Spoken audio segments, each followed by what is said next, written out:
What is instrument? किसी को कोई आइडिया है व्हाट इज इंस्ट्रूमेंट? अभी तक आप लोगों ने एमएससी किया है, आई एम श्योर कि कुछ ना कोई इंस्ट्रूमेंट आपने लैब में यूज किया होगा। फिजिक्स वाले हैं, पैथोलॉजी वाले हैं सर, इन्होंने कहीं ना कहीं कोई ना कोई इंस्ट्रूमेंट तो यूज किया ही होगा। तो आप कुछ बताना चाहेंगे कि आप समझ रहे हैं इंस्ट्रूमेंट के बारे में? What is instrumentation? किसी को कोई कुछ बोलना चाहे? जी मैम, बेसिकली हमारे पास जैसे बहुत सारी चीजों के मतलब पता करने के लिए हमारे पास वेरियस टाइप ऑफ इंस्ट्रूमेंट होते हैं। फॉर एग्जांपल जैसे करंट अगर हमने मेजर करना है तो वी हैव एमीटर। यस। तो सिमिलरली मतलब अगर हमें कहीं पे पता करना है कि करंट है या नहीं है तो गैल्वेनोमीटर है, देन वोल्टमीटर एक्सेट्रा में बहुत सारे इंस्ट्रूमेंट होते हैं। यस, वेरी गुड, यही मैं जानना चाह रही थी। देखिए आप लोग एमएससी करके आए हैं, इसका मतलब आप लोगों ने लैब में कोई छोटे से छोटा, सिंपल हम बात करें तो सब लोगों ने पीएच मीटर तो यूज किया ही होगा।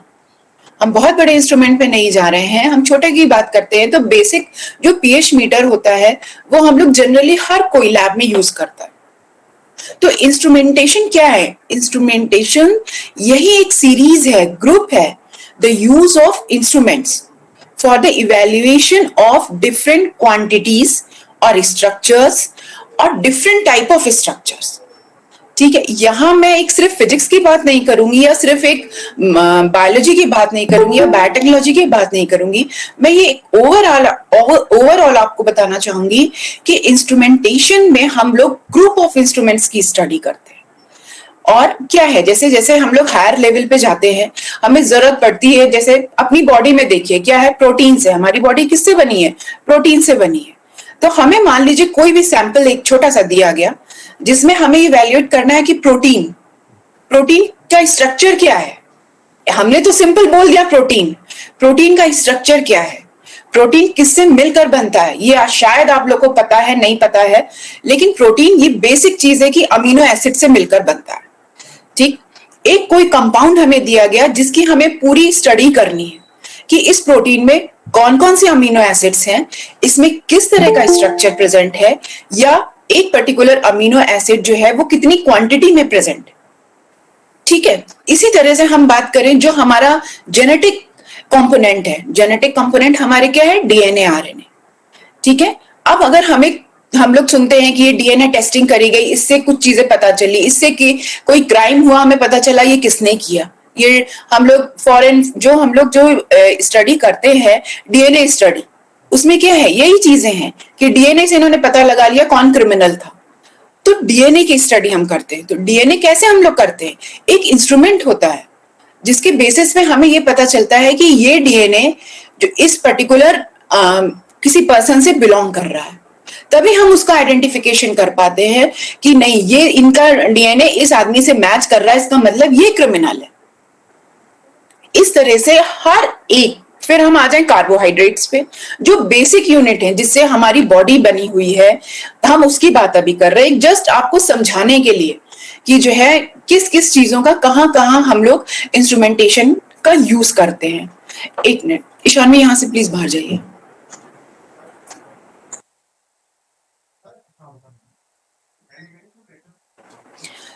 तो इस तरह से हम लोग ये देखेंगे कि कहां कहां हम लोग किस किस इंस्ट्रूमेंट का यूज करते हैं। फिर आगे हम लोग कार्बोहाइड्रेट पे। आप लोग को पता है कार्बोहाइड्रेट किस किस चीज से मिलकर बनता है? किसी को कोई आइडिया है? प्लीज बायो ग्रुप वाले अगर हैं। हाँ, कार्बोहाइड्रेट्स होते हैं क्या जो है यूनिट, बेसिक यूनिट होती है, कुछ आइडिया दीजिए जो बायोलॉजी वाले हैं। प्लीज वन बाय वन आप लोग बोलिए। Carbon, hydrogen and oxygen, and these are the hydrates of carbon. They have the general formula with H2O का whole by. और these are of three types: monosaccharides, oligosaccharides and polysaccharides. Very good, yes. तो generally हम लोग क्या है, glucose क्या है? Monosaccharide है। तो जनरली हम लोग शुगर टेस्ट कराते हैं कि हमारा ग्लूकोज क्या है, कितना लेवल किसी का बढ़ा, कितना कम हुआ, ये क्या है, ये सब इंस्ट्रूमेंटेशन के थ्रू होता है। एक पर्टिकुलर इंस्ट्रूमेंट होता है, उससे हम लोग मेजर करते हैं। ठीक है, तो क्यों मेरा मतलब अभी आपको सिर्फ ये बताने का है कि कोई भी मॉलिक्यूल हम लेंगे, कोई भी बायोलॉजिकल कंपाउंड लेंगे, उसमें अगर हमें उसके स्ट्रक्चर की स्टडी करनी है, उसमें कौन कौन से कंपाउंड प्रेजेंट है उसकी स्टडी करनी है, तो हमें इंस्ट्रूमेंटेशन का यूज करना पड़ेगा। डिफरेंट इंस्ट्रूमेंट्स को हमें अप्लाई करना ही पड़ेगा। और जब आप लोग पीएचडी में जाते हैं तो बहुत तरह के इंस्ट्रूमेंट्स आप लोग यूज करते हैं। वो डिपेंड करता है कि आपने किस फील्ड में पीएचडी का काम सेलेक्ट किया है। अगर आप प्लांट से रिलेटेड कर रहे हैं, बायोमोलिक्यूल से रिलेटेड कर रहे हैं, तो उसी के बेसिस पे आपका इंस्ट्रूमेंटेशन का यूज होता है। ठीक, अगर आप मॉलिक्यूलर बायोलॉजी पे जा रहे हैं या आप बायोटेक्नोलॉजी पे जा रहे हैं, तो आपका बेसिकली काम किस पे होगा? पीसीआर पे काम होगा, एगारोस जेल इलेक्ट्रोफोरेसिस पे काम होगा। अगर आप बायोमोलिक्यूल्स पे जा रहे हैं, लाइक प्रोटीन हो गया, कार्बोहाइड्रेट्स हो गए, तो आपका एचपीएलसी पे ज्यादा काम होगा। ठीक है, तो ये डिपेंड करता है कि आप लोग क्या टॉपिक सेलेक्ट कर रहे हैं, आपका किसमें इंटरेस्ट है। जैसे फिजिक्स वाले हैं वो स्पेक्ट्रोस्कोपी का ज्यादा यूज करेंगे, इलेक्ट्रॉन माइक्रोस्कोप का उसमें यूज। इलेक्ट्रॉन माइक्रोस्कोप आजकल सब लोग यूज करते हैं। क्यों यूज करते हैं? आप लोग सुनते हैं माइक्रोस्कोप, तो किसी आप लोगों ने जो बायो वाले हैं उनको पता होगा कि माइक्रोस्कोप क्या होता है। माइक्रोस्कोप सबने अपनी अपनी लैब्स में देखा होगा। फिर उसके बाद उसका एडवांस वर्जन आ गया, इलेक्ट्रॉन माइक्रोस्कोप। ठीक है, उसके बाद जो है उसमें से क्या हम लोग को पता चलने लगा, एक कोई भी स्ट्रक्चर उठाया, उसका पूरा स्ट्रक्चर आप किसी भी मॉलिक्यूल का देख सकते हैं, इलेक्ट्रॉन माइक्रोस्कोप के थ्रू उसकी थॉरो स्टडी कर सकते हैं। इस तरह से धीरे धीरे हमारा जो है डेवलपमेंट होता गया और एडवांस इंस्ट्रूमेंट्स आते गए, जिससे आज हमारी जो रिसर्च फील्ड है बहुत इजी हो गई है। हमें क्या करना पड़ता है? इलेक्ट्रॉन माइक्रोस्कोप के लिए अगर आपको कोई सैंपल उसमें देखना है तो सैंपल को पहले उसके अकॉर्डिंग प्रिपेयर करते हैं, फिर उस माइक्रोस्कोप के उसमें हम लोग रखते हैं और पूरी एनालिसिस कंप्यूटर के थ्रू करते हैं। तो ये सब चीजें जो एडवांस होती जा रही है, इससे हमारी रिसर्च भी बहुत एडवांस होती जा रही है। बहुत आगे हम लोग इस समय बढ़ चुके हैं इंस्ट्रूमेंटेशन को लेके। पहले तो छोटी छोटी चीजें घर में ही देखिए कि जो है पहले जो है हम लोग सिलबट्टे से पीसते थे, अब मिक्सी आ गई है, तो ये भी क्या है? एक इंस्ट्रूमेंट है। रेफ्रिजरेटर है, ये क्या है? एक इंस्ट्रूमेंट है। ठीक है, तो जो सबसे बेसिक चीज है वो ये है कि डिपेंड करेगा आपने क्या सेलेक्ट किया है अपने थीसिस में, अपने ऑब्जेक्टिव्स में, उसके बेसिस पे आप इंस्ट्रूमेंटेशन को डिजाइन करेंगे कि आपको कौन कौन से इंस्ट्रूमेंट्स यूज करने हैं। और एक अच्छी लेबोरेटरी में आप जाते हैं तो वहां जनरली एचपीएलसी होती है, ठीक है, जीसी गैस क्रोमेटोग्राफी होती है, high pressure liquid chromatography, HPLC जो मैंने बोला। और अगर आप लोग मॉलिक्यूलर बायोलॉजी के टर्म में जाएंगे तो उसमें इलेक्ट्रोफोरेसिस आपको करना ही करना है, जेल इलेक्ट्रोफोरेसिस। प्रोटीन के केस में जाएंगे तो एसडीएस पेज आपको करना पड़ेगा और पीसीआर करना पड़ेगा।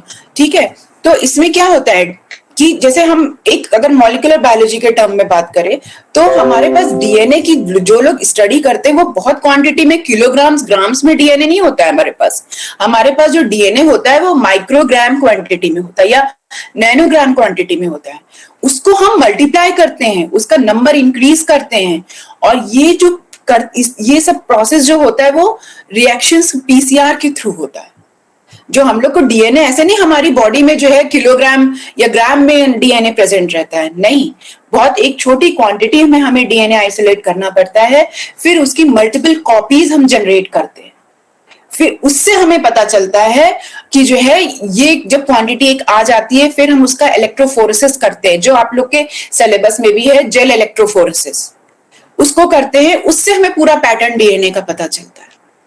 तो इस तरह से हम लोग धीरे धीरे एक एक स्टेप्स बढ़ते हैं। कोई भी मॉलिक्यूल स्टडी करेंगे सबसे पहले जो है हम उसको आइसोलेट करेंगे। आइसोलेट मींस जिस सिस्टम, मान लीजिए आप कोई सेल ले रहे हैं, प्लांट सेल ले रहे हैं, एनिमल सेल ले रहे हैं, आपको अगर प्रोटीन की स्टडी करनी है किसी भी सेल से, प्लांट सेल, एनिमल सेल, किसी भी सैंपल से अगर आपको प्रोटीन की स्टडी करनी है तो सबसे पहले हम प्रोटीन को आइसोलेट करेंगे। प्रोटीन को आइसोलेट करेंगे, उसके बाद हम उसकी जो इंस्ट्रूमेंट हमें एचपीएलसी यूज करनी है, जो भी इंस्ट्रूमेंट यूज करना है, हमें उस प्रोटीन में क्या देखना है, उसकी क्या स्टडी करनी है, उसके बेसिस पे हम डिसाइड करेंगे कि कौन सा नेक्स्ट हमारा इंस्ट्रूमेंट हमें यूज करना है। इसी तरह से जो है फैटी एसिड्स होते हैं। ठीक है, फैटी एसिड्स जो हो गए उसमें क्या है, जनरली हम लोग जो फैटी एसिड्स होते हैं वो हम लोग यूज करते हैं उसके लिए जीसी, गैस क्रोमेटोग्राफी, स्टेरॉइड है, ठीक है। ये सब कैसे कैसे हम लोग पता करते हैं, उसके लिए हम लोग जीसी, गैस क्रोमेटोग्राफी यूज करते हैं, ठीक है। तो मैंने क्या बताया, जनरली हम लोग क्या देखते हैं कि हमें कौन से मॉलिक्यूल की, उसकी किस चीज की स्टडी करनी है, स्ट्रक्चर करना है, क्वांटिटी करना है, या वो उसमें कितने तरह के अमीनो एसिड्स प्रेजेंट हैं, कितने तरह के कार्बोहाइड्रेट्स प्रेजेंट है, मोनोमर है, डाइमर है, ठीक है, कॉम्प्लेक्स फॉर्म है, सिंपल फॉर्म है, या हम डीएनए का देखें तो डीएनए है उसमें, आरएनए है उसमें। इन सबको सबसे पहले एक ऑब्जेक्टिव डिसाइड करेंगे कि किस बायोमोलिक्यूल का या किस सेल से हमें कौन सा बायोमोलिक्यूल निकालना है, और हमें उसकी किस चीज की स्टडी करनी है, स्ट्रक्चर की, फंक्शन की, उसके बेसिस पे हम इंस्ट्रूमेंट डिसाइड करते हैं। और ये इंस्ट्रूमेंट्स जो भी आजकल ये हम लोग यूज करते हैं, मॉडिफाइड वर्जन जो आजकल जो हम लोग इंस्ट्रूमेंट यूज कर रहे हैं, वो बहुत ही सेंसिटिव होते हैं और बहुत ही साथ बहुत ही एक्यूरेट होते हैं। इसका जो सैंपल होता है वो हम लोग बहुत ही माइन्यूटली प्रिपेयर करते हैं, ठीक है। सपोज मान लीजिए हम लोग जीसी यूज करना चाह रहे हैं, जीसी में क्या है, हम लोग लिपिड मॉलिक्यूल की स्टडी करते हैं जीसी में, ठीक। तो हम लोग लिपिड मॉलिक्यूल को डायरेक्ट ऐसे नहीं हम लोग यूज कर लेंगे, पहले हम लिपिड मॉलिक्यूल आइसोलेट करेंगे। सपोज एक एल्गी का सैंपल हमने लिया, ठीक है, उसमें हमें पता चला एल्गी में ऑयल प्रेजेंट है, जैसे हम लोग आजकल सुन रहे हैं बायोफ्यूल, ठीक, ये करंट टॉपिक चल रहा है बायोफ्यूल। तो बायोफ्यूल क्या है, एल्गी से भी हम लोग बना रहे हैं, जेट्रोफा प्लांट है उससे भी बना रहे हैं। तो बायोफ्यूल क्या है, ये डायरेक्ट ऐसा नहीं है कि हमने डीजल बना लिया, नहीं, ये चीज नहीं है। बायोफ्यूल में क्या चीज आती है, पहले अगर मान लीजिए हमने एल्गी का सैंपल लिया है या कोई प्लांट सैंपल लिया है, तो इससे हम सबसे पहले एक लिपिड आइसोलेट करते हैं, सबसे पहले उस लिपिड आइसोलेट करने का प्रोटोकॉल पूरा निकालते हैं, किस किस स्टेप में हमें कौन कौन से कंपाउंड्स यूज करने हैं, कौन कौन से केमिकल्स यूज करने हैं, जिससे हमें मैक्सिमम लिपिड उस पर्टिकुलर सोर्स से मिले। जब हमने लिपिड निकाल लिया, उसके बाद हम उसको कन्वर्ट करते हैं जिस फॉर्म में जीसी हमारा उस सैंपल को लेगा। आज आप लोग बिल्कुल चिंता मत करिए, मैं एक जस्ट आप लोग को आज रफ आइडिया दे रही हूं, मैं सारी चीजें आपको प्रेजेंटेशन में दिखाऊंगी, बताऊंगी, बस एक जस्ट आज हमारा सिंपल डिस्कशन है, थोड़ा सा बताने के लिए कि इंस्ट्रूमेंटेशन को हम लोग कितने अच्छे से यूज कर सकते हैं अपने पीएचडी वर्क के पूरे पीरियड में। तो हम लोग थे लिपिड पे, हमने क्या किया, लिपिड आइसोलेट किया किसी भी सोर्स से जिसमें भी आपको पता है कि लिपिड प्रेजेंट है। बायोफ्यूल का जैसे मैंने एक एग्जांपल दिया, तो जेट्रोफा चल रहा है आजकल, एल्गी चल रही है, ठीक है। इससे हमने सबसे पहले लिपिड निकाला, उसमें से फिर हमने उसको कन्वर्ट किया जिस फॉर्म में जीसी लेती है, गैस क्रोमेटोग्राफी लेती है सैंपल्स को। ऐसे नहीं है हमने बस रॉ लिपिड निकाला और डायरेक्ट हमने जीसी में लोड कर दिया, ऐसा बिल्कुल नहीं होता है। कोई भी आप सेंसिटिव इंस्ट्रूमेंट यूज करेंगे, एचपीएलसी यूज करेंगे, तो सबसे पहले आपको एक सैंपल प्रिपरेशन करनी पड़ेगी। रॉ सैंपल्स जो आपने निकाले हैं, लिपिड निकाला है या कोई कार्बोहाइड्रेट आइसोलेट किया है या फिर आपने कोई अमीनो एसिड निकाला है, प्रोटीन निकाला है, तो उसको उस पर्टिकुलर सेंसिटिव इंस्ट्रूमेंट के अकॉर्डिंग उसको फॉर्म करना पड़ेगा। फिर वो सैंपल उस इंस्ट्रूमेंट में लोड होते हैं, वो लोड होंगे, उसमें डिटेक्टर्स रहते हैं, वो डिटेक्ट करते हैं, और तब वो मॉनिटर्स जो होते हैं, कंप्यूटर्स होते हैं, उसमें ग्राफ के फॉर्म में पीक्स आते हैं। ग्राफ आप सब लोग जानते होंगे, ऐसा नहीं है कि बस सीधे हमने डाला और वो रिजल्ट निकल के आ गया कि नहीं भाई क्या है इसमें, शुगर जो है मोनोसेक्राइड्स जो है इतने ग्राम्स हैं, पॉलीसेक्राइड्स इतने ग्राम्स है, ऐसे बिल्कुल नहीं होता। इतना तो शायद आप सबको आइडिया होगा, ठीक है। सैंपल हमने प्रिपेयर किया, हमने लोड किया। अब जैसे लिपिड की हम बात कर रहे हैं, तो लिपिड के केस में हम लोग जब जीसी करते हैं, जीसी क्यों करते हैं, क्योंकि जो लिपिड्स होते हैं उसको हम लोग फेम में कन्वर्ट करते हैं। फेम क्या होता है, फैटी एसिड मेथाइल एस्टर्स। ये क्या होते हैं, ये वोलेटाइल होते हैं। वोलेटाइल होने की वजह से हम लोग जीसी यूज करते हैं। जीसी मैंने बताया गैस क्रोमेटोग्राफी, ठीक है, मींस जिसमें वोलेटाइल सब्सटेंस की एनालिसिस हम लोग करें। तो हमने जब फेम में कन्वर्ट कर लिया, और हर स्टेप में जैसे मैं बता रही हूँ पीएचडी करते समय हर स्टेप में कहीं ना कहीं आपको थोड़ी सी प्रॉब्लम आती है, और वो प्रॉब्लम सॉल्व जरूर होती अगर आप पेशेंटली काम करें। किसी के रिजल्ट्स एक बार में आ जाते हैं, किसी के 2-3 बार के एक्सपेरिमेंट्स में आते हैं। ये तो आप लोगों ने एमएससी में भी एक्सपीरियंस किया होगा। ठीक है, अब हमने बात कर रहे थे लिपिड की। लिपिड आइसोलेट किया, फेम में कन्वर्ट किया, उसके बाद हमने जीसी में लोड कर दिया। अब जीसी में लोड कर दिया, फिर धीरे धीरे धीरे धीरे वो रन होते रहते हैं सैंपल्स पूरे सिस्टम में, गैस क्रोमेटोग्राफी में रन होंगे। अब वो क्या होते हैं, जैसे जैसे डिफरेंट टाइप के जो भी उसमें पीक्स आते जाएंगे, एक पर्टिकुलर पॉइंट पे कोई पीक आएगा, एक पर्टिकुलर पॉइंट पे दूसरा पीक आएगा, फिर उसको जो उस पीक्स को हम लोग देखते जाते हैं। ठीक है, उस पीक से पता चलता है, अगर सपोज मान लीजिए 5 पीक्स आए, 5 पीक्स आपको मिले आपके रिजल्ट में मॉनिटर में, तो आप एक ये चीज डिजाइन कर लेंगे कि नहीं, इसमें डिफरेंट जो हमारे पास फैटी एसिड्स आए हैं वो 5 टाइप के। ठीक, अब पता कैसे चलेगा कि ये 5 टाइप के जो फैटी एसिड्स हैं वो कौन कौन से हैं और किस क्वांटिटी में। हमारा मेन पर्पस तो यही है ना कि हमें पता करना है कि फैटी एसिड्स जो हैं वो कौन कौन से हैं, वो हमारे बायोफ्यूल के लिए सुटेबल हैं भी कि नहीं है। ठीक है, हमने निकाल लिया है एल्गी से, लेकिन हमें अभी पता नहीं है कि वो बायोफ्यूल के लिए सुटेबल है कि नहीं है। उसके लिए क्या करते हैं, हमारा सैंपल तो रन हो गया, हमें डिटेक्टर ने डिटेक्ट करके हमारा रिजल्ट दे दिया, डिफरेंट पीक्स दे दिए। अब मेन चीज आई कि हम उसको कैसे आइडेंटिफाई करें, इसमें जो है कितने मोनोमर्स हैं, कितने डाइमर्स हैं, ये सारी चीजें। जैसे कार्बोहाइड्रेट के केस में हम बात करें तो इसमें हम क्या करेंगे, कौन कौन से फैटी एसिड्स हैं हमें ये जज करना है। तो इसके लिए हम क्या करते हैं, एक स्टैंडर्ड लेते हैं। स्टैंडर्ड क्या होता है, किसी को कोई आइडिया है स्टैंडर्ड क्या होता है? सिंपल, अगर ग्लूकोज का भी हम एनालिसिस करें कि बॉडी में ग्लूकोज कितना है या किसी कंपोनेंट में ग्लूकोज कितना है, तो हम उसको कैसे किसी से मेजर करेंगे? स्पेक्ट्रोफोटोमीटर तो सबने यूज किया होगा, या पीएच सबने यूज किया होगा। ठीक है, चलिए पीएच पे आते हैं। पीएच मीटर सबने यूज किया होगा। तो आप लोग किसके बेसिस पे कहते हैं कि इस पर्टिकुलर जो है कंपाउंड की पीएच 7 है, इस पर्टिकुलर कंपाउंड की पीएच 5 है, इसकी 8 है, ये एसिडिक है, ये न्यूट्रल है, ये एल्कलाइन है? कैसे आप लोग जज करते हैं ये? कोई बताएगा मुझे? मैम जैसे एक रेफरेंस लेवल होता है ना, जैसे स्टैंडर्ड जो आप कह रहे हैं वो होगा, उससे अबव होगा या बिलो होगा, तो उसके बेसिस पे हम कह सकते हैं एसिडिक होगा या बेस होगा। एक रेफरेंस लेवल होता है। इसी तरह से एक जो आपने बोला ना, एक स्टैंडर्ड होता है। रेफरेंस लेवल एक स्टैंडर्ड होता है।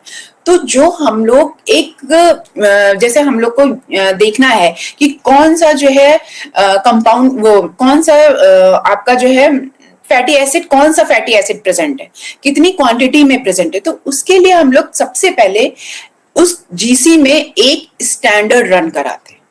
स्टैंडर्ड क्या होता है, जैसे मैम ने अभी बताया, एक रेफरेंस लेते हैं। एक स्टैंडर्ड ये मैन्युअली इंडस्ट्रीज में प्रिपेयर किया जाता है। ठीक है, ये भी क्या होता है, ये फैटी एसिड ही होता है, लेकिन इस फैटी एसिड में डिफरेंट फैटी एसिड्स का ये मिक्सचर होता है। ठीक है, different fatty acid means carbon जो है उसमें 3 कंपाउंड वाले कार्बन 3 भी फैटी एसिड प्रेजेंट रहेंगे, कार्बन 6 भी फैटी एसिड प्रेजेंट रहेंगे। तो इस तरह से एक लोअर रेंज लेके हायर रेंज का एक मिक्सचर फैटी एसिड का प्रिपेयर किया जाता है, जिसको हम लोग स्टैंडर्ड बोलते हैं, जिसकी क्वांटिटी हमें नोन होती है, जिसका पूरा स्ट्रक्चर हमें नोन होता है। क्यों? क्योंकि वो मैन्युअली तैयार किया गया है। मींस मैन्युअली से मतलब ये है कि मुझे पता है कि इसमें हमने पाल्मिटिक एसिड इतने माइक्रोग्राम डाला है, इसमें स्टेरिक एसिड इतना माइक्रोग्राम डाला है। ठीक है, तो जब हम इस स्टैंडर्ड को फेम में कन्वर्ट करके जीसी में रन कराते हैं, ये स्टेप है। देखिए, सबसे पहले हमने फैटी एसिड आइसोलेट किया अपने सोर्स से, उसके बाद उसको हमने क्या किया, फेम में कन्वर्ट किया। उसके बाद हमने एनालिसिस के लिए उसको जीसी में लोड किया, जिससे हम उसकी एनालिसिस कर सके। इसी तरह से जो हमारा स्टैंडर्ड हमें मार्केट में अवेलेबल है, उसको हम फेम में कन्वर्ट करके जीसी में पहले लोड करते हैं, उसकी एनालिसिस करते हैं। क्यों? क्योंकि वो स्टैंडर्ड है, वो उसकी सारी क्वांटिटीज हमें नोन है, उसमें कौन कौन से फैटी एसिड्स प्रेजेंट है हमें नोन है।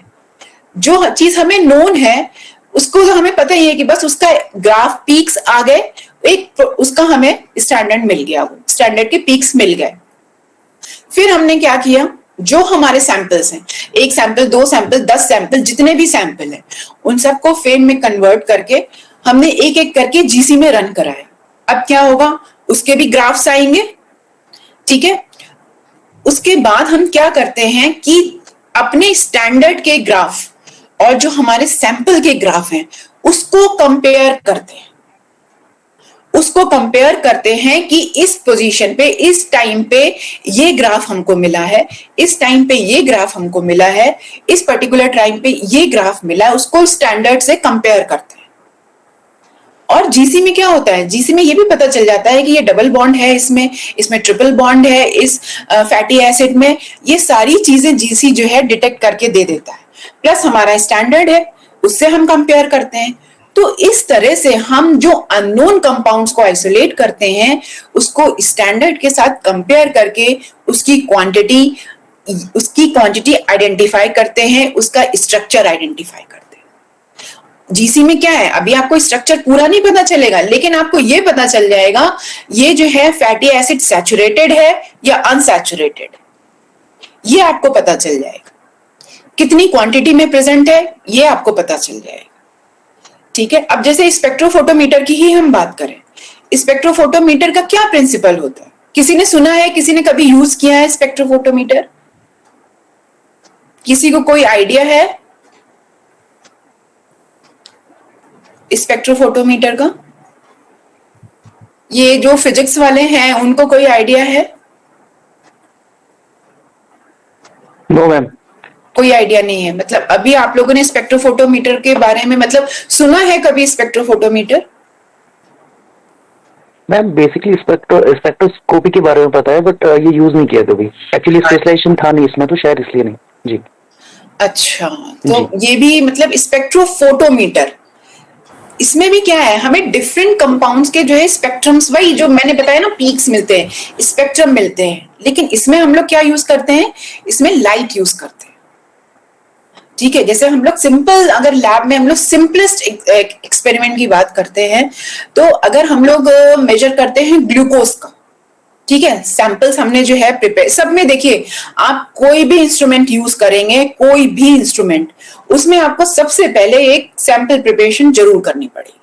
आपका रॉ सैंपल किसी भी इंस्ट्रूमेंट में यूज नहीं होगा, चाहे वो ग्लूकोज हो, चाहे वो कोई प्रोटीन हो, और चाहे वो कोई फैटी एसिड, ठीक है। स्पेक्ट्रोफोटोमीटर, अब यहाँ पे फोटो की बात आ रही है, जो फिजिक्स वाले हमारे स्टूडेंट्स हैं, फोटो से क्या समझेंगे वो? Light ma'am. Yes, very good, light.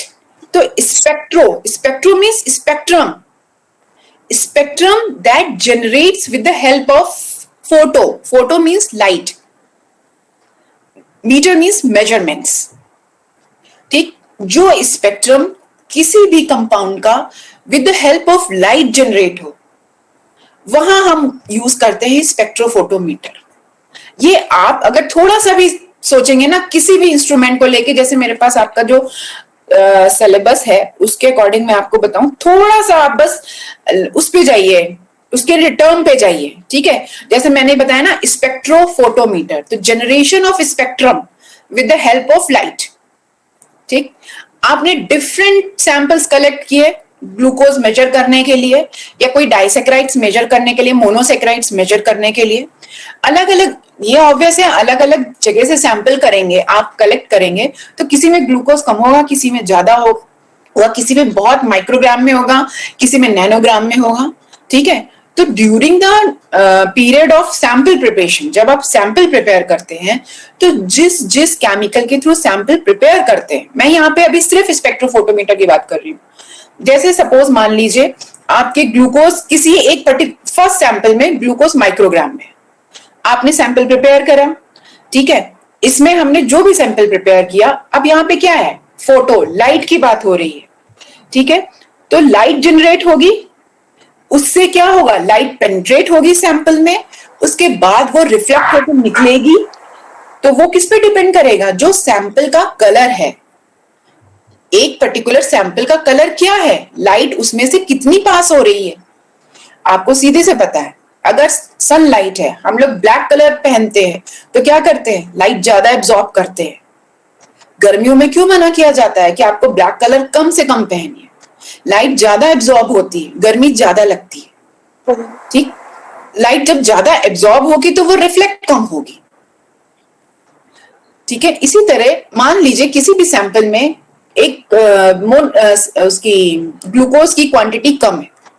ठीक, तो उसमें जो भी हमने डाला, तो क्या होता है ना कि कलर के अकॉर्डिंग जो है सैंपल्स प्रिपेयर हो जाते हैं। जितनी क्वांटिटी जिसमें ज्यादा होगी उसका या तो कलर ज्यादा होगा, डार्क होगा, या कलर लाइट होगा। जो भी हम सैंपल प्रिपेयर करते हैं, मान लीजिए कोई सैंपल हमने प्रिपेयर किया, उसमें 4 सैंपल्स लिए। ठीक है, किसी में क्वांटिटी कम है उस पर्टिकुलर ग्लूकोज की, किसी में ज्यादा है। मान लीजिए इसमें कम है, तो क्या होगा, हमने सैंपल प्रिपेयर किया, इसमें ये डार्क ब्लू कलर आ गया, इसमें डार्क ब्लू कलर आ गया। क्यों? क्योंकि इसमें हमारा शुगर लेवल कम है, इसमें उससे ज्यादा है, इससे उसमें जो है कम ब्लू आया, इसमें सबसे कम ब्लू कलर आया, और इसमें बराबर आया। जैसे हमारी फिंगर्स बराबर ब्लू कलर आपका आए, तो क्या होगा, जब हम स्पेक्ट्रोफोटोमीटर में क्या होता है, हम सैंपल लगाते हैं प्लस लाइट इसमें पेनिट्रेट होती है, तो जो डार्क कलर का है उसमें लाइट क्या होगी, रिफ्लेक्ट होके कम बाहर आएगी। ठीक, जो जितना लाइट है उससे उतनी ज्यादा जो है लाइट बाहर आती जाएगी। तो उस पर डिपेंड करेगा कि कौन सा सैंपल कितनी ज्यादा लाइट एब्जॉर्ब कर रहा है। वो एब्जॉर्बेंस उसको हम लोग बोलते हैं। उस एब्जॉर्बेंस से हम जो है डिसाइड करते हैं, इवैल्यूएट करते हैं कि पर्टिकुलर सैंपल में कोई भी कंपाउंड कितना प्रेजेंट है। और फिर से वही बात, हमने लाइट एब्जॉर्ब करी, हमने एब्जॉर्बेंस नोट करते गए, उसमें सब कुछ आता है स्पेक्ट्रोफोटोमीटर में। जब मैं आपको पढ़ाऊंगी डिटेल में, अभी बस एक जस्ट मैं आप लोग को आइडिया दे रही हूं, जब मैं पढ़ाऊंगी आपको सारी चीजें बताऊंगी एक एक टॉपिक में। एब्जॉर्बेंस आई, लाइट आई, ठीक है, आपने नोट कर लिया। अब फिर वही बात, आपने तो यहाँ एब्जॉर्बेंस नोट किया है ना, आपने क्वांटिटी नहीं नोट करी है कि कितनी कितनी है, ना ही आपको इसमें पता है। तो हम क्या करेंगे, हम इसकी क्वांटिटी कैसे निकालेंगे कि इस पर्टिकुलर कंपाउंड में कितनी क्वांटिटी है ग्लूकोज की। फिर से हम एक स्टैंडर्ड लेंगे। सपोज ग्लूकोज का ही सैंपल हमने एक पर्टिकुलर कंसंट्रेशन का ले लिया। कंसंट्रेशन से आप लोग समझते हैं क्या मतलब है? जी मैम। सबको पता है कंसंट्रेशन का टर्म?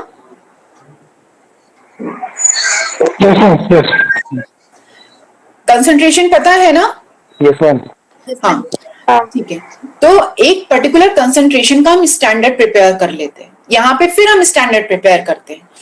उस स्टैंडर्ड के एब्जॉर्बेंस से हम अपने सैंपल के एब्जॉर्बेंस को कंपेयर करते हैं, क्योंकि जो हमारा स्टैंडर्ड है उसकी तो कंसंट्रेशन हमें पता है। उसके बेसिस पे हम निकाल लेते हैं कि इसमें इस सैंपल में कितना ग्लूकोज है, इस सैंपल में कितना ग्लूकोज है, इसमें कितना है, इसमें कितना। तो यहाँ पे मैं आप लोग को सिंपल एक चीज ये समझाने की कोशिश कर रही हूं कि आपको किसी भी सैंपल की, किसी भी मॉलिक्यूल की स्टडी करनी है तो आपको उसके लिए एक स्टैंडर्ड की भी जरूरत पड़ती है। वो स्टैंडर्ड आप रेडीमेड जो मैन्युअली फ्रेम किया जाता है उससे हम लोग उसको प्रोक्योर करते हैं। फिर अपने अननोन सैंपल्स का कंपेयर करके दोनों का रिजल्ट निकालते हैं। ऐसे नहीं है जैसे कि हम ही है, अगर हम जाएं मार्केट में और हमें कोई दे दे 1 किलो आलू दे दे, लेकिन हमें पता नहीं है कि 1 किलो आलू, तो हम कैसे करेंगे? हमारे पास अगर 1 किलो का कोई भी सामान है तो उससे हम कंपेयर करेंगे, हाँ ये 1 किलो है कि नहीं है।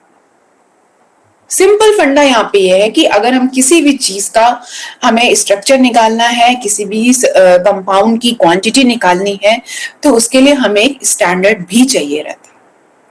और बहुत सिंपल प्रोसेस होता है, बस आपको ये सारे इंस्ट्रूमेंट्स केयरफुली हैंडल करने रहते हैं, बस और कुछ नहीं है।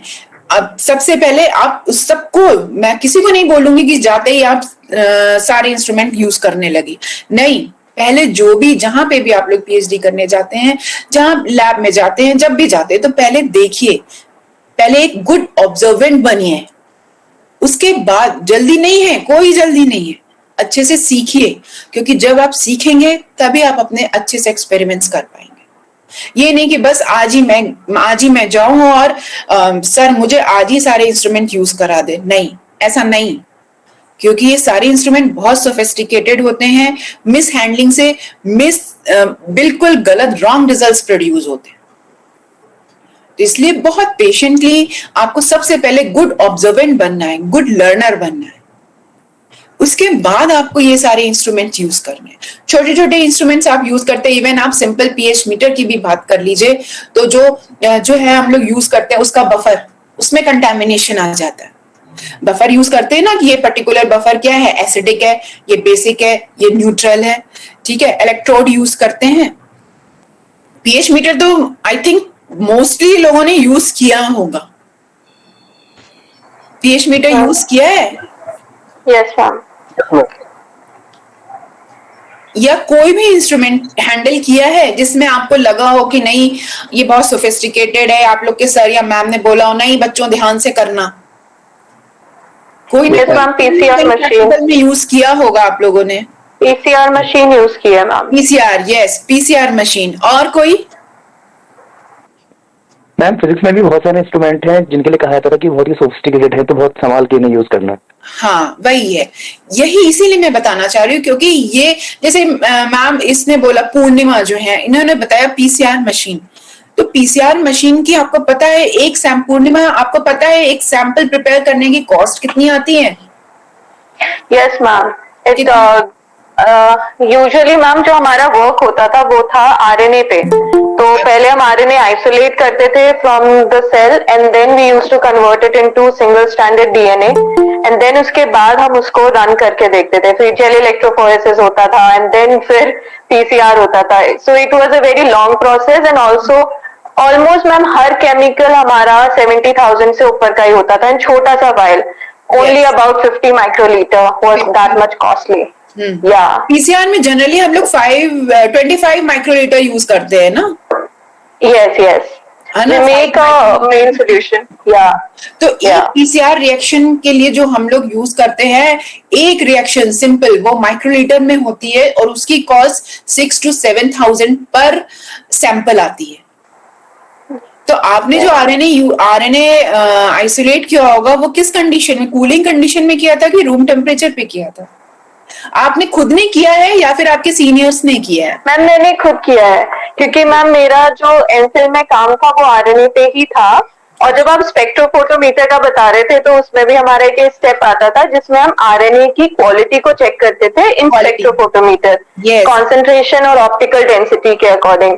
तो उस हिसाब से हम जज करते थे कि कौन सा सैंपल हमारा अच्छा आइसोलेट हुआ है और कौन सा लायक है आगे कैरी करने के लिए। अगर गंदा सैंपल कैरी करेंगे, आरएनए में आपकी कितनी इम्प्योरिटीज है, डीएनए की इम्प्योरिटीज, प्रोटीन की इम्प्योरिटीज, ये आप स्पेक्ट्रोफोटोमीटर से डिटेक्ट करते होंगे। Yes ma'am, yes ma'am. Yes, तो आरएनए आपने किस सैंपल से आइसोलेट किया था? मैम यूजुअली हम लोग लिवर लेते थे, जो जिस प्रोटीन को मैं पढ़ रही थी वो लिवर, मैं लेप्टिन पे काम कर रही थी तो लिवर लेते थे हम लोग। ओके, तो ये कूलिंग कंडीशन में किया होगा आरएनए आपने? मैम आइसोलेशन के लिए पहले तो हम वो जैसे लिवर का ले लिया मैंने सेक्शन थोड़ा सा एंड देन उसको फिर मैं स्टोर करने के लिए -80 पे रखते थे। तो फिर जो पूरा प्रोसेस था वो कूलिंग कंडीशन में ही होता था। कूलिंग कंडीशन में क्यों करते हैं कूलिंग कंडीशन में आरएनए का आइसोलेशन? मैम क्योंकि डिनेचर होने के चांसेस बहुत हो जाते हैं सैंपल को, मतलब खराब होने के चांसेस ज्यादा होते हैं higher the temperature. Yes, high temperature plus ये जो आरएनए हम लोग यूज करते हैं, जब भी आरएनए पे वर्क करते हैं वो बहुत सेंसिटिव होता है और उसकी लाइफ साइकिल बहुत ही शॉर्ट होती है, कुछ मिनट्स की होती है। और आरएनए के जो डिग्रेड करता है आरएनए को वो होता है आरएनएज एंजाइम, जो कि हमारे हैंड्स में भी होते हैं, प्रेजेंट होते हैं। तो इसलिए जब भी हम उसको करते हैं एकदम कूलिंग कंडीशन पे करते हैं और प्लस ग्लव्स पहन के करते हैं। कोई भी हम लोग अगर डीएनए पे भी काम कर रहे हैं तो हम लोग ग्लव्स पहन के करते हैं, क्योंकि ये बहुत जल्दी डिग्रेड होते हैं, डिनेचर हो जाते हैं। तो उनकी जो एक्चुअल रिजल्ट आना चाहिए, जो एक्चुअल स्ट्रक्चर का एक्चुअल क्वांटिटी आनी चाहिए या एक्चुअल प्योरिटी आनी चाहिए, वो नहीं आती। जैसे इन्होंने बताया ना, पूर्णिमा ने, इन्होंने आरएनए पे काम किया है। तो आरएनए भी क्या है? एक बायोलॉजिकल मॉलिक्यूल है, ठीक है। डीएनए, आरएनए, जिसको हम जेनेटिक मटेरियल डीएनए को बोलते हैं, RNA is also genetic material, ठीक है। बट अगर ह्यूमन बींग्स की बात करें तो हमारा DNA is a genetic material. ये तो जनरली आप लोग पढ़ते भी रहते होंगे न्यूज़पेपर्स में, इन सब में। तो आरएनए की अगर हम बात करें तो जैसे पूर्णिमा ने बताया कि हमने आरएनए आइसोलेट किया, प्लस एक स्टेप में हमने स्पेक्ट्रोफोटोमीटर भी यूज किया। स्पेक्ट्रोफोटोमीटर क्यों यूज करते हैं? इसीलिए यूज करते हैं, उसमें से हमें एब्जॉर्बेंस के थ्रू पता चल जाता है कि आरएनए हमारा प्योर है कि नहीं है, उसमें प्रोटीन की इम्प्योरिटीज है या डीएनए की इम्प्योरिटीज है, या फिर आरएनए हमारा प्योर है, ठीक है। तो हम आपका जो सिलेबस पे आ रहे थे, अब हम लोग आते हैं कि जो जो टॉपिक्स हमें दिए गए हैं पढ़ने के लिए इंस्ट्रूमेंटेशन के। सबसे पहले हम आते हैं इस पे, ऑटोक्लेव पे, ठीक। आपके जो टॉपिक में ऑटोक्लेव दिया गया है, तो इसको आपको क्या लगता है, ये ऑटोक्लेव किसी ने देखा है? ऑटोक्लेव? Yes ma'am. आपने तो देखा होगा, और भी किसी ने देखा है? Yes.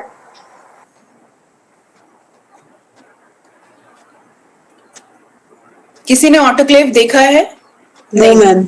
ठीक है, चलिए। अच्छा, आप लोग को सिंपल, आपने अपने घर में चीजें देखी होंगी कि हम लोग पानी को, जब कोई ऐसे बीमार पड़ता है, डॉक्टर कहते हैं पानी को बॉईल करके पिलाइए। तो क्यों बॉईल करते हैं हम लोग? पानी को बॉइलिंग करने के पीछे क्या डॉक्टर्स का सजेशन रहता है, या क्या मतलब क्यों करते हैं? डायरेक्ट टैप वाटर ही किसी पेशेंट को, या नॉर्मली अगर ऐसे हम लोग क्यों नहीं पी लेते हैं, या फिल्टर करते हैं? क्यों करते हैं? आजकल सब लोग आरोग्य मैम बिकॉज बहुत ज्यादा हाई टेम्परेचर में जब हम बॉईल करेंगे किसी भी सैंपल को या वाटर को। एक मिनट पूर्णिमा, अभी मैं ऑटोक्लेव की नहीं बात, ऑटोक्लेव का मत अभी जाइए, सिर्फ ये बताइए कि वाटर हम लोग क्यों बॉईल करके पीना पसंद? Ma'am to kill all the microbes in it, bacteria and everything. Yes. Filter क्यों करते हैं? आजकल मोस्टली सब लोग जो है आरओ लगा के रखे हुए हैं। क्यों? क्योंकि सबको अपनी हेल्थ सही रखनी है, हेल्थ इश्यूज हैं।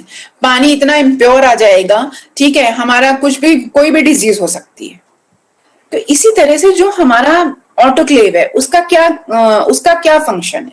मैं सिंपल आपको पहले समझा रही हूं कि हम लोग पानी बॉईल करके पीना पसंद करेंगे या फिल्टर करके पीना पसंद करेंगे, जिसमें उसमें जितने भी बैक्टीरिया है वो सब जो है डिस्ट्रॉय हो जाए, हमें फिल्टर्ड पानी मिले, प्योर पानी मिले। इसी तरह से जो एक लैब है, जिस लैब में हम लोग काम करने जा रहे हैं, पीएचडी वर्क करने जा रहे हैं, उसमें ऑटोक्लेव जो है एक बेसिक इंस्ट्रूमेंट है। जो बेसिक इंस्ट्रूमेंट होता है उसकी बात हम कर रहे हैं। आप लोग अगर फिजिक्स में जा रहे हैं पीएचडी करने, तो मैं बिल्कुल नहीं कहूंगी कि ऑटोक्लेव की जरूरत है।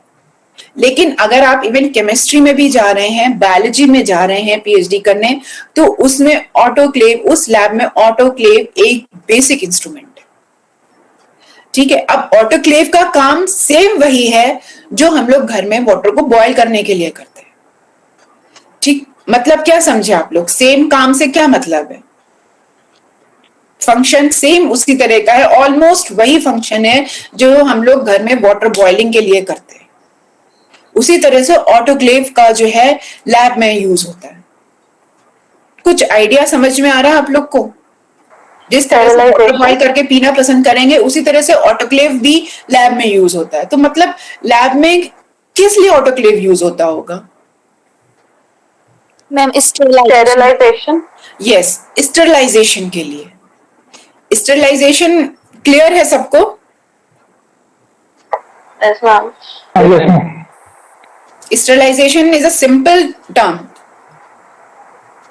तो स्टेरिलाइजेशन के लिए वही चीज मैं आपको फिर से रिपीट करूंगी कि कोई भी हम लोग जो है कंपाउंड आइसोलेट करेंगे, कोई भी केमिकल बनाएंगे, ठीक है, फॉर्म कर रहे हैं कोई भी केमिकल, हम लोग को किसी चीज को आइसोलेट करना है, किसी चीज को स्टेराइल करना है। क्यों स्टेराइल करना है?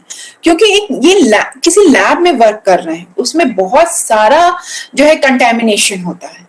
आप ये मत समझिए आप किसी लैब में इंटर करें और उसमें आप that is contamination free lab, नहीं।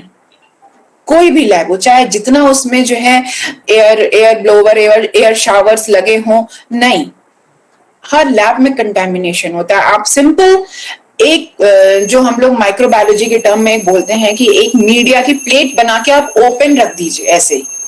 मीडिया मीन्स जिसमें बेसिक कंपोनेंट्स रहते हैं, शुगर रहती है और नाइट्रोजन सोर्सेज रहते हैं, ठीक है, और पोटेशियम सोर्सेज रहते हैं। आप एक उसकी प्लेट बनाइए और मीडिया प्रोवाइड करिए, लैब में खुला रख दीजिए।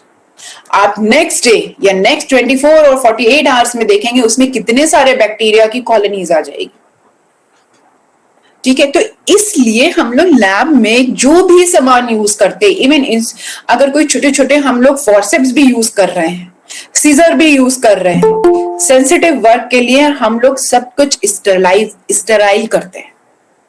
ऑपरेशन करते हैं, क्या होता है, कोई भी ऑपरेशन डॉक्टर करता है तो सारे इंस्ट्रूमेंट स्टेराइल लेता है कि कहीं किसी पेशेंट को सेकेंडरी इंफेक्शन ना हो जाए। इसी तरह लैब में भी हम लोग काम करने जाते हैं तो इट्स वेरी सेंसिटिव, रिजल्ट हमें अपने एक्यूरेट चाहिए।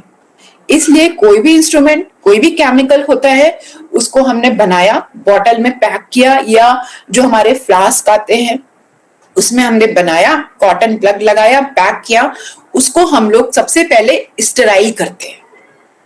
स्टेराइल करते हैं ऑटोक्लेव के थ्रू, ठीक है। या फिर दूसरा प्रोसेस जो होता है hot air oven.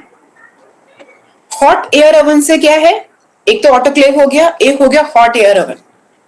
Hot air oven जिसमें हॉट एयर आती हो, ब्लो करती हो हॉट एयर, ठीक है, हाई टेम्परेचर, खूब गर्म, और उसमें हमने अपने इंस्ट्रूमेंट्स रख दिए, या पेट्री प्लेट्स या ग्लास की जो भी प्लेट्स हैं वो हमने रख दी, वो स्टेराइल हो रही हैं हाई टेम्परेचर पे, गर्मी में स्टेराइल हो रही है, जो बैक्टीरिया है वो उसमें जो है किल हो जाएं। फिर उसके बाद हम कोई भी मीडिया, कोई भी जो है छोटे छोटे जो हम लोग यूटेंसिल्स ऐसे यूज करते हैं, फॉर्सेप हो गई, इवन कॉटन प्लग्स हो गया, कोई भी मीडिया हो गया, ये सब फर्स्ट स्टेप जो होता है वो स्टरलाइजेशन प्रोसेस होता है।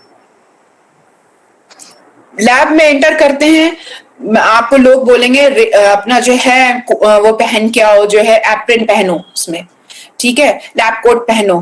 क्यों? क्योंकि आप बाहर से आ रहे हैं, आप पता नहीं कितने सारे बैक्टीरिया जो है आप लैब में ले जाएंगे, ठीक है।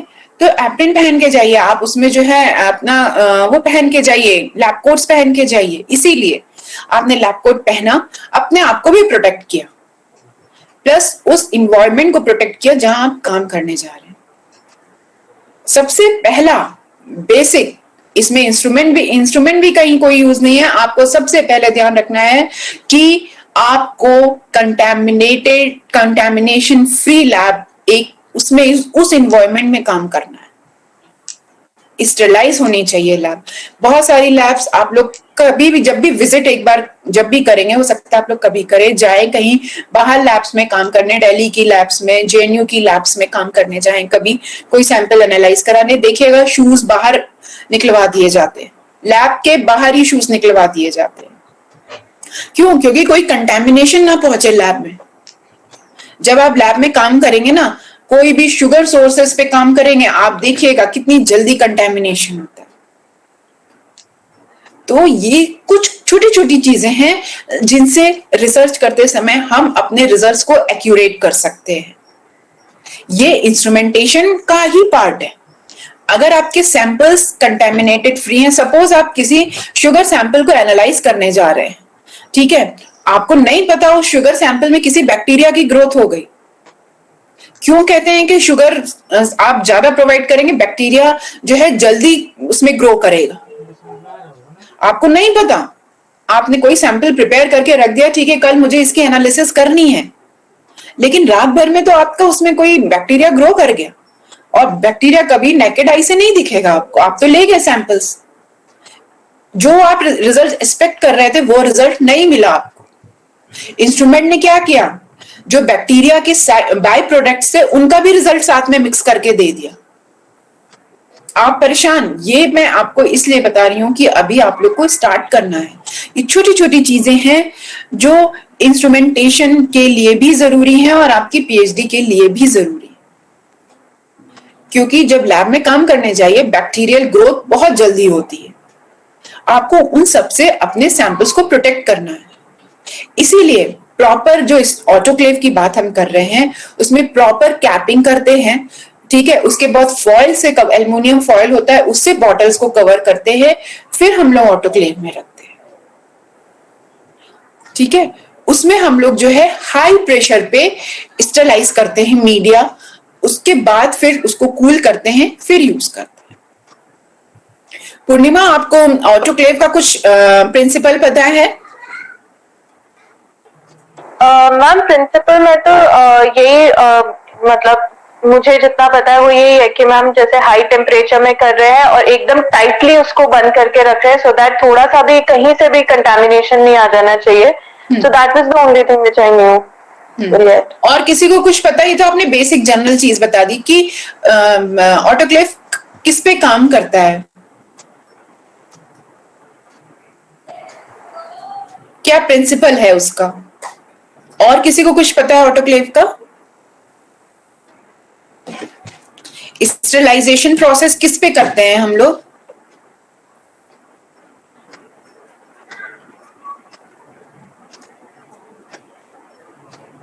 एक चीज मैं यहाँ आप लोग को और बताना चाहूंगी, हम लोग जितने भी इंस्ट्रूमेंट्स के बारे में पढ़ेंगे आप लोग के सिलेबस में जो भी है, एक जनरल चीज होती है, ठीक है, ये इंस्ट्रूमेंट है हमारा, और एक उसका प्रिंसिपल होता है, ठीक, जिस प्रिंसिपल पे वो इंस्ट्रूमेंट काम करता है।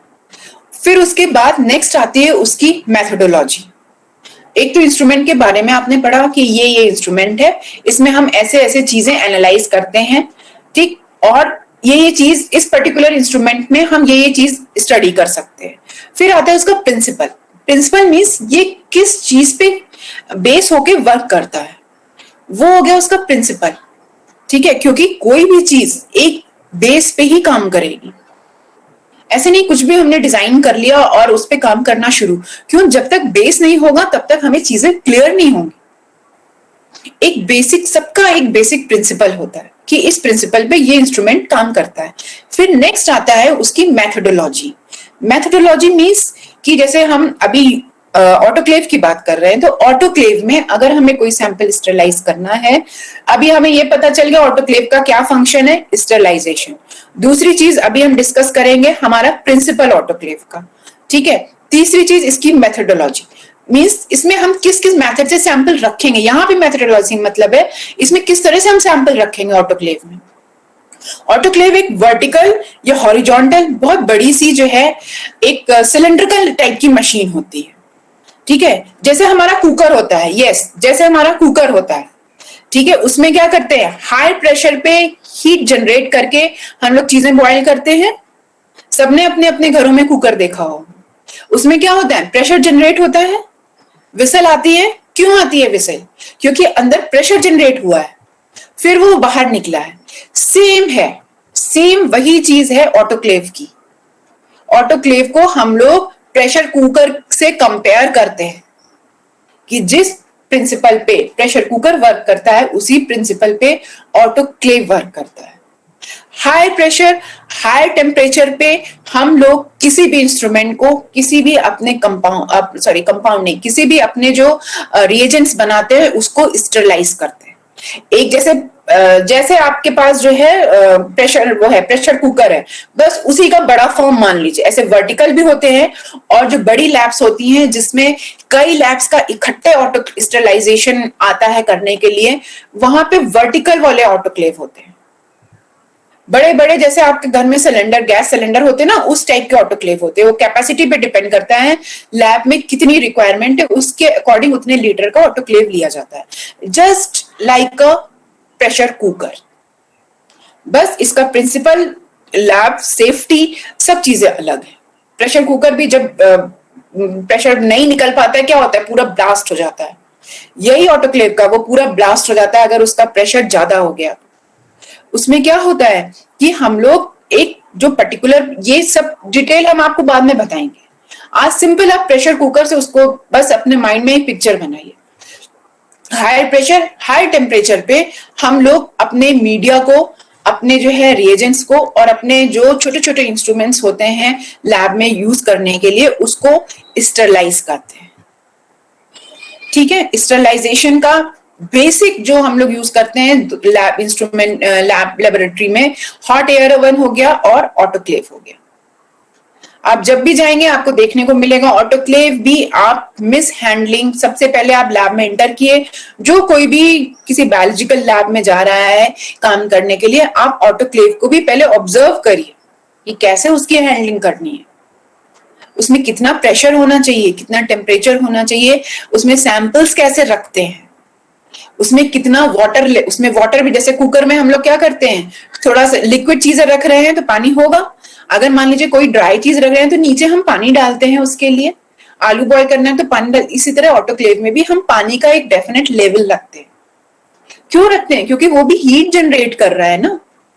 ऐसे अगर पानी का लेवल कम हो गया पूरा जल जाएगा, उसके जो एलिमेंट्स होते हैं जिसके थ्रू हम लोग हीट उसमें प्रोवाइड करते हैं वो पूरा जल जाएगा।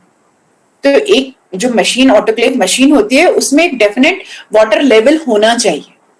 सबसे पहले उसमें पानी भरेंगे, उसके बाद जो हमारे प्रॉपर पैक्ड इंस्ट्रूमेंट्स, वो सॉरी रिएजेंट्स है, बॉटल्स आती हैं या फ्लास्क आते हैं, उसमें कॉटन प्लग लगाते हैं, एल्युमिनियम फॉयल रैप करते हैं, उसको रखते हैं। ठीक है, उसको पूरा जो भी हमें स्टरलाइज करना है उसकी प्रॉपर पैकिंग करके ऑटोक्लेव में रखते हैं। सबसे इंपॉर्टेंट बात, अगर कोई भी आपके पास मीडिया ऑटोक्लेव करना है या कोई लिक्विड पार्ट आपको वाटर ऑटोक्लेव करना है, तो जितनी कैपेसिटी का आप फ्लास्क या बॉटल ले रहे हैं उसकी हाफ कैपेसिटी उसमें फिल करते हैं। सपोज आपके पास, आपको 1 लीटर अगर पानी बॉयल करना है तो आपको 2 लीटर का कंटेनर लेना पड़ेगा, 2 लीटर का फ्लास्क लेना पड़ेगा या 2 लीटर की बॉटल लेनी पड़ेगी। क्यों लेनी पड़ेगी? आपको कुछ आइडिया? जैसे मैं प्रेशर कुकर से कंपेयर कर रही हूँ, प्रेशर कुकर में हम लोग पूरा ऊपर तक नहीं भरते हैं ना सामान, आधा करते हैं या 3/4 करते हैं। 3/4 में भी देखिए कभी कभी बाहर निकलने लगता है। क्यों करते हैं ऐसा? एक लेवल क्यों डिसाइड करते हैं? प्रेशर कुकर में क्या काम होता है?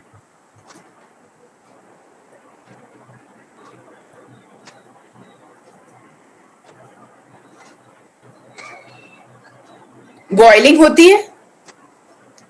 Because on increasing the temperature, volume increases. क्या चीज? Because on increasing the temperature, volume also increases. Yes So we have वही, some- प्रेशर कुकर में क्या होता है, बॉइलिंग हो रही है, आपको स्पेस चाहिए, स्टीम बन रही है, स्पेस चाहिए। वो अब जब हम नॉर्मल अपने घरों में बनाते हैं तो इतनी बॉइलिंग होती है, तो जब हम इतनी बड़ी ऑटोक्लेव मशीन में रख रहे हैं जिसमें बहुत ज्यादा प्रेशर जनरेट होगा, बहुत ज्यादा टेम्परेचर होगा, तो उसमें भी जो रिएजेंट्स हम लोग रखेंगे वो भी तो बॉयल होंगे ना। उनको क्या चाहिए? बॉटल्स में स्पेस चाहिए कि बॉयल होके वो कहीं बॉटल से बाहर ना निकल आए। हाँ जी पूर्णिमा बताइए। We need to avoid overflow. Yes, Overflow. Overflow. अगर हमने जो है पूरा भर दिया तो वो बॉयल होके क्या होगा, बाहर निकल आएगा और सब आपके जो केमिकल्स हैं उनमें भी जो है वो स्पिल करेगा, पूरे आपके ऑटोक्लेव में स्पिल करेगा। तो इसलिए हमेशा ये छोटी छोटी चीजें हैं जो आपको लैब में काम करते समय, इंस्ट्रूमेंट्स को यूज करते समय, हाईली सेंसिटिव इंस्ट्रूमेंट्स को यूज करते समय ध्यान में रखनी पड़ती है। सबसे पहला, आप अपने आप को भी स्टेराइल करिए, आसपास की चीजें भी स्टेराइल रखिए। उसके बाद ये स्टेरिलाइजेशन का प्रोसेस से ही हमारी पीएचडी स्टार्ट होती है, रिसर्च वर्क स्टार्ट होता है। पीएचडी नहीं, रिसर्च वर्क स्टार्ट होता है। रिसर्च वर्क मींस रिसर्च, जिसमें आप बार बार री करते जाए, एक बार में रिजल्ट नहीं आया फिर से उस पे करें, एक एस्पेक्ट से आप उसकी स्टडी कर रहे हैं उसको दूसरे एस्पेक्ट से भी स्टडी करिए। रिसर्च है ये, तभी इसको बोलते हैं रिसर्च।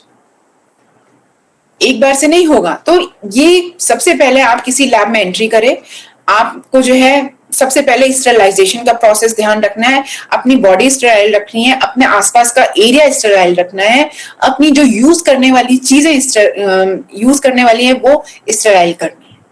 तो उसी में एक आता है इंस्ट्रूमेंट आपका ऑटोक्लेव का, हॉट एयर अवन का। हॉट एयर अवन भी इसी तरह से होता है जैसे घरों में, इसका एक क्या एग्जांपल मैं बताऊं, कोई भी आप कोई चीज गर्म करते हैं, खूब गर्म है, उसमें कोई चीज रख दीजिए बस। हॉट एयर अवन क्या है? ओवन ही है, सिंपल, जो हम लोग घरों में यूज करते हैं केक बनाने के लिए।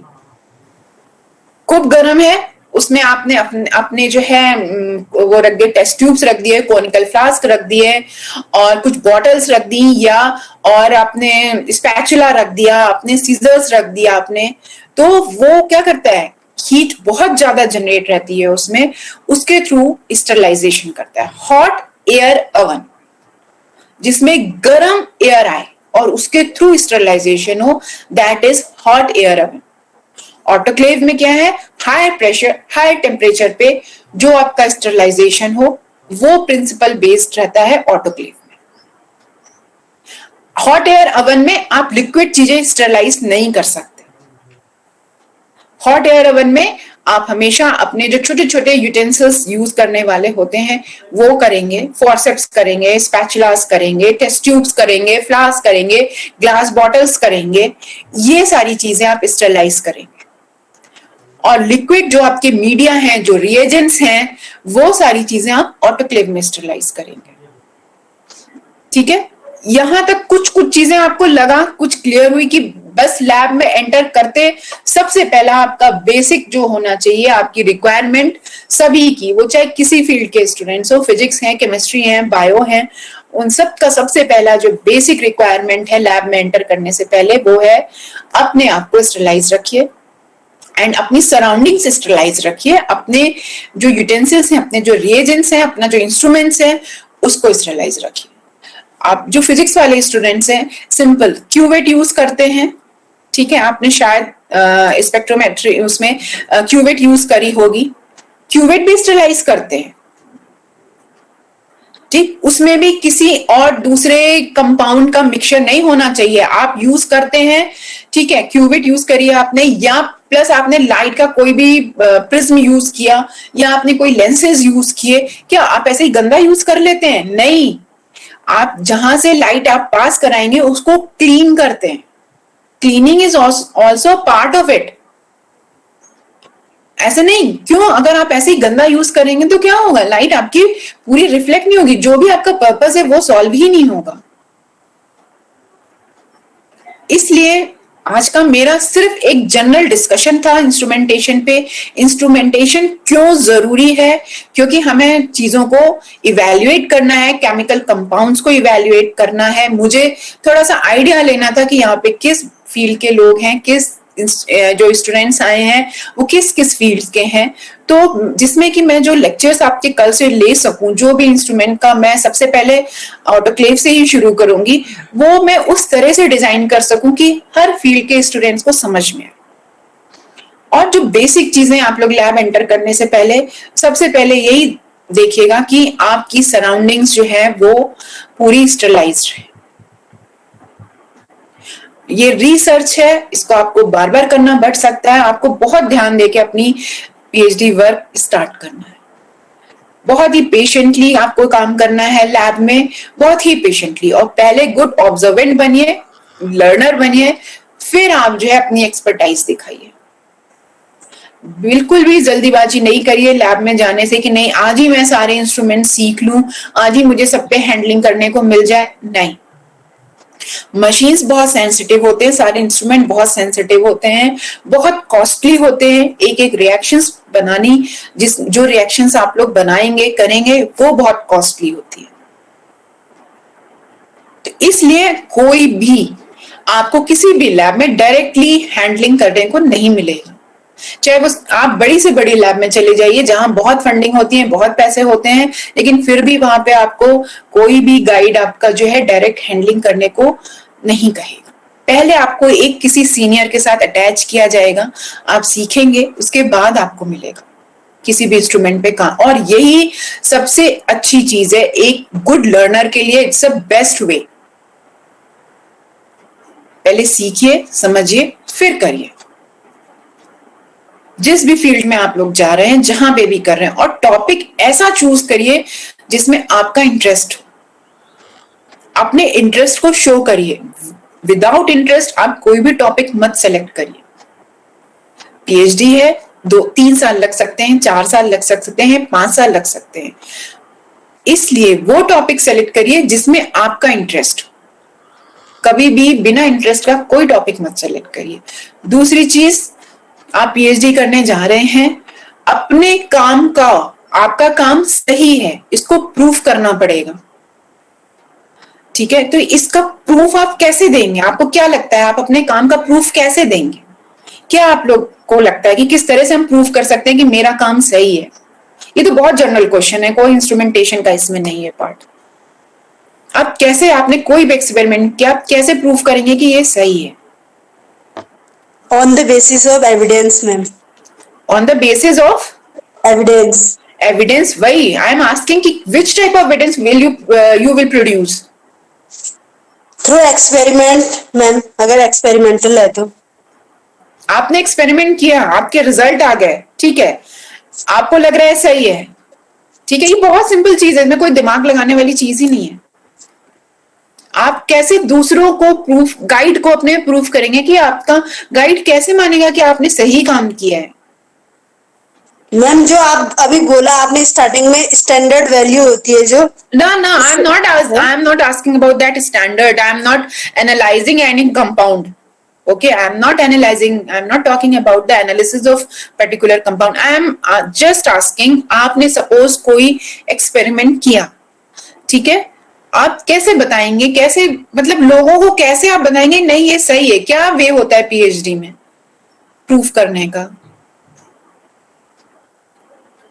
Simple, very simple. आप लोग ने सुना होगा पब्लिकेशंस। पीएचडी में सबने सुना है ये पब्लिकेशंस जरूरी हैं, यस मैम। है ना? पब्लिकेशन मींस आपने जो काम किया है, आप लोग नेट पे देखिए, आपको पता चल जाएगा पब्लिकेशन पेपर्स क्या होते हैं।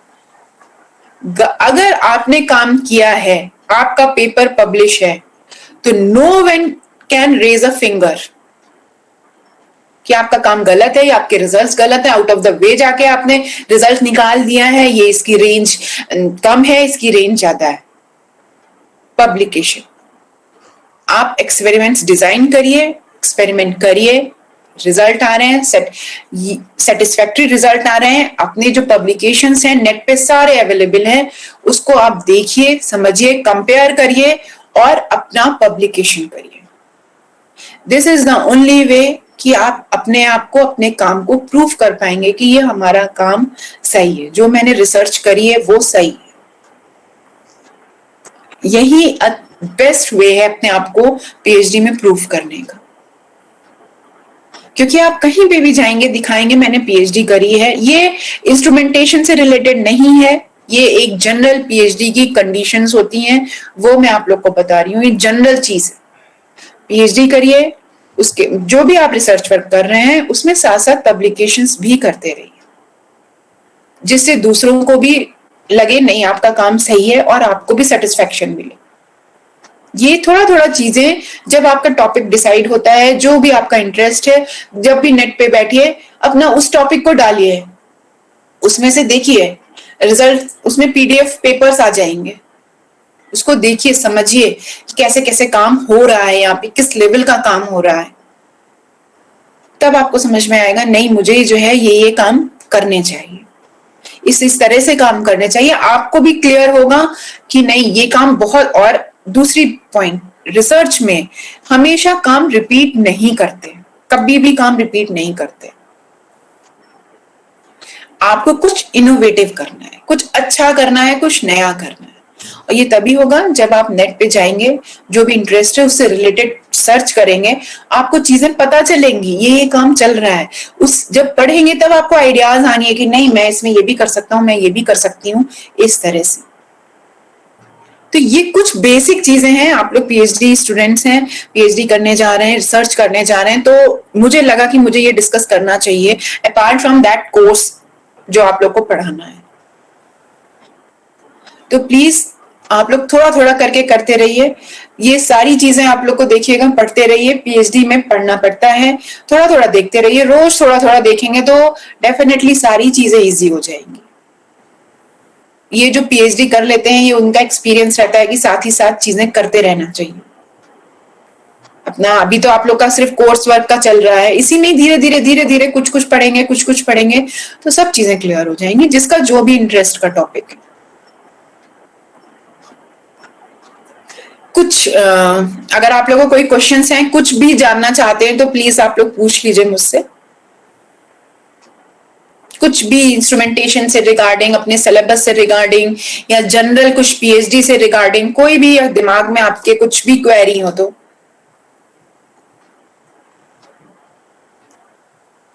कुछ भी। Hello ma'am. हाँ या मैम एक्चुअली जितना भी मैंने अभी तक काम किया है वो सारा मेरा लैब बेस्ड था, मॉलिक्यूलर वर्क ज्यादा था। लेकिन अब यहाँ पे जैसा कि कंडीशन है, यहाँ पे मॉलिक्यूलर वर्क इतना पॉसिबल नहीं होता बिकॉज उसमें इतने हाई इंस्ट्रूमेंटेशन चाहिए एंड देन फंडिंग से प्रॉब्लम होती है। तो मैम मैं चाहूंगी कि आगे लेक्चर में आप कभी